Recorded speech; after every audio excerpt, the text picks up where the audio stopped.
I'm looking for some items I can plant in the winter, like right now through maybe the beginning to middle of February. Let me show you how I have my seed spreadsheet broke down. The first category is just the name of the vegetable, followed by a variety name if there is one. For instance, green globe and imperial artichokes.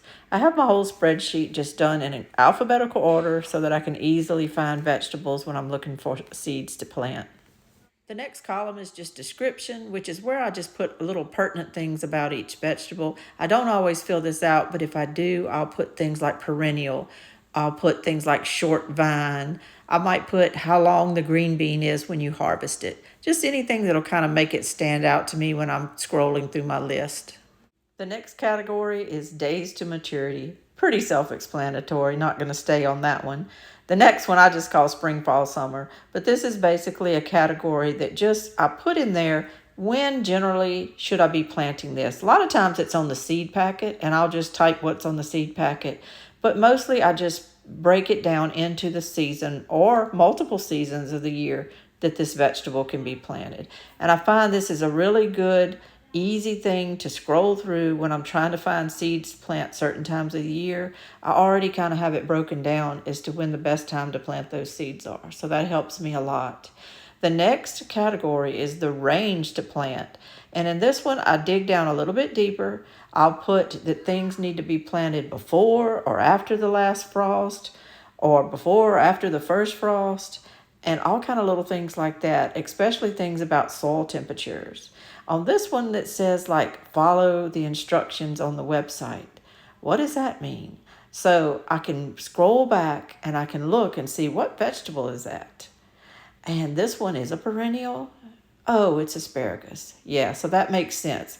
With asparagus, I'm just writing to myself, follow instructions on the website, and I'll look to see where I got those seeds. I think I got those at West Coast Seeds, so I'll go back to their website and look because there must be a lot to it. But I'll put all kind of other little things on here about soil temperatures, dangers of frost, just anything I need to tell myself the best way to grow that plant. From there, I have a little category I call heirloom hybrid, but I've also added open pollinated to that. I just didn't type it at the top. But I want to know for sure if I'm planting an heirloom so that I can save seeds. Open pollinated, you can also save seeds. These are on their way to becoming heirlooms. They're just not as old and established as some of the heirlooms are, but they are not hybrids. Hybrids, you have to be a little more careful about saving seeds. There's a lot of information about that on the internet, but you really don't usually save from the hybrids. But the open pollinated and the heirlooms you can, so I really want to notate that. Now, this column was so important that I didn't even put a title at the top, but it's basically how much of this seed do I have? 1 pack, 2 packs. I break it down a lot of different ways. Uh, if I have just a regular pack from a store, I just call them packs. But if they come from a company, I'll usually break it down to a small, medium, or large pack from that company, depending on what I ordered. If it's from a co-op, I'll notate that it's from a co-op because the co-ops have different size packages for small, medium, and large than the regular companies, and certainly than from the regular stores like Walmart or Home Depot or wherever you might buy seeds there. All these packs have different sizes. So when I type this on here, I usually will kind of let myself know what type of package it's in and how big that package is. And that way I can kind of keep up with what I have left based on my knowledge of the size of those packages. And sometimes I just put things in Ziplocs, and I'll even put that on there too, that I have it in a Ziploc and how much of that Ziploc. And I'm usually talking about a quart Ziploc, but if it gets above that, if it's for a rattlesnake pole bean or something I just have a ton of, I'll notate on there that it's a large Ziploc. But most of the time I'm just talking about a regular quart Ziploc. But this really helps me to plan when I'm planting, because if I need a 90-foot row of some type of bean, I don't go for something that just says 1 pack. I go for something that says large packs from co-ops, etc., etc. And I can drill down and know exactly which bean I have a ton of seeds of. And that helps me a lot. This last column is my favorite. It just tells me where I got the seeds from. And I love looking at these names. I love going back over them later on and just sometimes I even make a decision just to plant a seed based on where it came from because I may not have planted from that company in a while or ever, and I want to try their seed. So I may choose that seed over another seed. But it's just so fun to go back and look and see where I got all these seeds. I love this part of my list. It's the favorite part of my spreadsheet.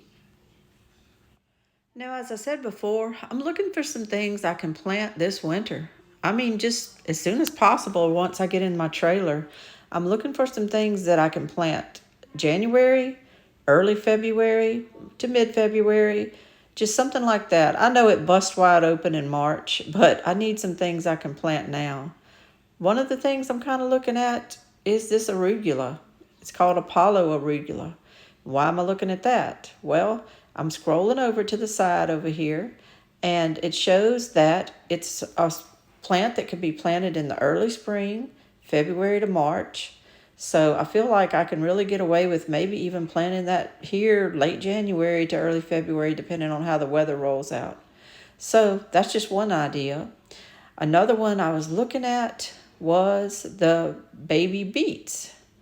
And the reason I was looking at them is because when I was looking at the range to plant over there, it said you could plant them when the soil is like only 45 degrees. So that's another reason I'm putting that on my list. And who knows, I might just plant a couple of more things off this list. I'm going to peruse it for a little while. I'm going to go down the list and pick out a lot of different things that I might could plant right now. Soon as I get set up in my house, those seeds are coming out. And I'm going to get out in the yard and just make some little spots. It may not be beautiful garden spaces right now, but it's going to be some spots that I can put these items. Some of these items I've never grown before. I don't even know if I can grow them. I don't know how they're going to like my soil, but I just want to kind of try.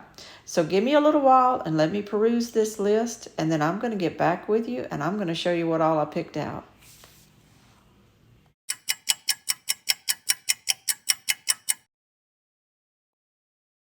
Well, I left the arugula and the two types of beets on my list, but I also decided to go with some bok choy and some Brussels sprouts, some Long Island improved Brussels sprouts.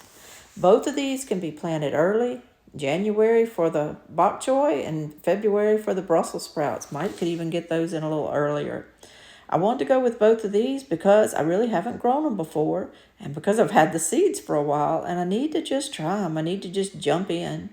I have 1.5 packs of the bok choy seeds, which I'm not going to need all of that, and a small pack from my co-op for the Brussels sprouts. So I'm excited to try those. It's just something new for me, but I just have to jump in after a while and get it going. What have I got next? Okay, next I decided to try a cabbage. I have never grown cabbage, never grown them. So I'm going to start with the smaller one, the early round Dutch, which is only 6 to 7 inches wide. Just going to try those the best I can, see if I can get them going.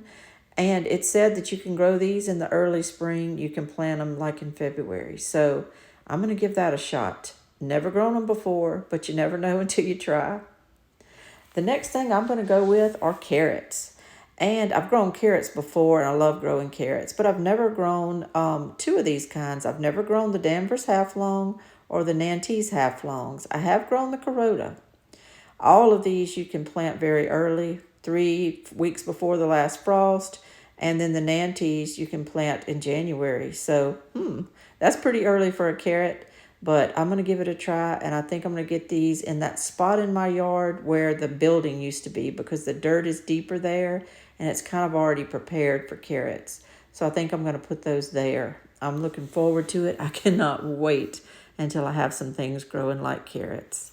While I'm jumping in on crops that I've never really grown before, I'm going to try the snowball cauliflower. I've never attempted a cauliflower. A lot of these heavy feeding type cold weather vegetables have kind of just always intimidated me. I don't know why. It's silly, but I'm going to get it going because I need to learn to grow these things to feed my family and to help provide food for my community that might need it. So I'm going in. The next thing on my list is corn salad. Never grown that either, but never had the seeds for those. I've had things for the other things for a long time and have avoided them. But the corn salad is new to me. But it's supposed to be delicious. It's supposed to be easy to grow, even can be a perennial, makes it through frost and cold weather, and you can start growing it when the soil's only around 50 degrees. So I'm definitely going to put corn flour in the ground somewhere on my property very soon. Well, going down my list, it looks like I picked out a lot of things. If I have some room, I'm going to throw a few fava beans in the ground. This variety is called Farmer, and I've grown fava beans before. They're a little bit hard to grow down here in South Louisiana. It gets warm, but I'm going to try them. That Selma Fino fennel, I just got those seeds the other day from West Coast Seeds. They can be a perennial, so I do believe I'm going to try to get those in the ground. Both of the items I just mentioned, the fava beans and the fennel, can be grown early. And the fava beans I got from Sand Hill Preservation Center. It's just a place I love to order seeds from out of Iowa. And I also selected some different greens, like the French sorrel greens, the Good King Henry, and the New Zealand spinach. All of those are perennials. And I just got the seeds recently. I don't know a lot about all of those greens, but I'm going to try to grow them. I want to get these perennials growing in my property in a big way. And the New Zealand spinach is, I know, a very, very hardy one that I think I can really do well with. I'm hoping I can get the sorrel and the Good King Henry to grow, just because they're really good vegetables that will give bulk to a salad. They're supposed to taste very good, and I'd love to try those. Also, that blue Groninger kale. And I'm going to try leeks. I've never grown leeks before, but I do want to try these. They take 150 days, so you do have to get them on in the ground and get them established before that really hot weather comes in, I think. And I'm gonna dive in and try to grow some leeks. I really want to start getting good at growing some onions and leeks and things like that. I chose a couple of lettuces because I've had these 2 packs of seeds for a while. I intend to grow a whole lot of lettuce maybe towards the winter next year.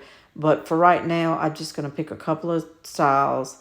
And I picked the Butter Crunch and I picked the Green Romaine because I've had those seeds for about 3 years. I don't want to waste them. I think they're still good. So I'd like to get them in the ground and go on and use them. And then I'll do some other varieties later. I'm moving on down the list here. There's not a whole lot I can plant very, very early.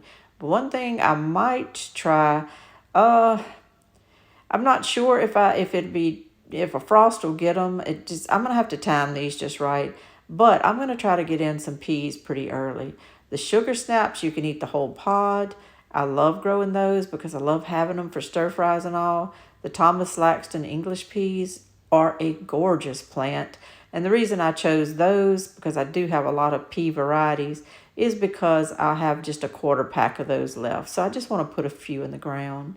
I'm going to grow some radishes too. I'm not intimidated by radishes. Those are pretty easy to grow and I've grown them before, but never the purple plum. So I'm going to try that. I've just never grown it before. It's a new seed to me. I believe I got it from Annie's Seeds. So I'm going to go with some radishes. Another thing that's easy to grow is spinach. I chose my space spinach off of this list for something to put in the ground up here at my new house because I've had these seeds for a while. I ordered these seeds first when I first started deciding to be in any type of market gardening. And I ordered them, I think, at the end of 2019 and have yet to plant them. I've planted other types of spinach, but have yet to plant these. So I'm going to go ahead and use these. I got them from Johnny's. They're probably still fine. They're probably no problem. But I'm just going to go ahead and put these in the ground. My last item on my list, the last thing that I picked, is watercress. Specifically, aqua large leaf watercress.